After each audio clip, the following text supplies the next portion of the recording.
kulan wacan oo wanaagsan dhammaan daawadayaal ku soo dhawaada Shariif Yuusuf Cali oo dhaliil weyn u soo jeedinaya Soomaaliweyn beedka lagu magacaabo ka oo heesta Shariif Yuusuf Cali oo markaas socod bonisiyo halkaas la geliyay agaasimaha Soomaaliweyn Maxamed Xuseen Axmed Daacad wuxuu dhahay in uu markaas beedka dad badan ay followerska ay kala laabteen Shariifna sidoo kale wuxuu leeyahay dad badan ayaan u soo jeeday marka Shariif soo dhaw aad baad u mahadsantahay Cabdullaahi Axmed Cali marka hore adigii saaxiibada daawanaya iyo kuwa xilligan ka bacdi daawan doona marka hore waxaan leeyahay muuqaal wanaagsan oo lagu xaqiijtaan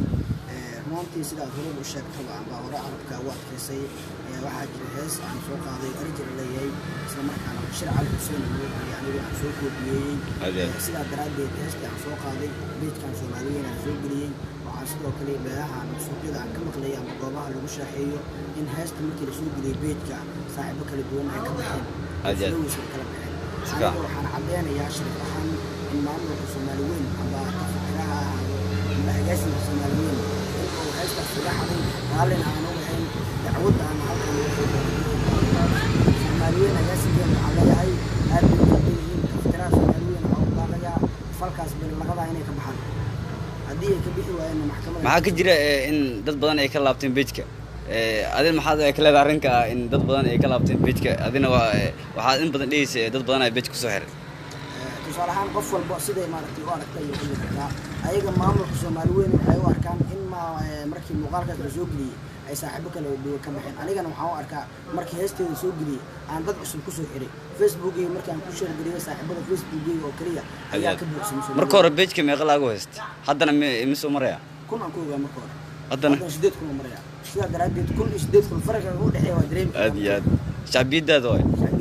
marka Soomaaliweyn oo sida lagu sheegay in milkiilaha guud uu yahay Maxamed Xuseen Axmed Daacad waana mahadcelinayaa marka hore waa maamulkii balse waxaan ku dhaleeceeyaa in heesteeda ay xareen markaana beedka ay soo saarteen arrimahaas ka wantuugan aad iyo Shariifo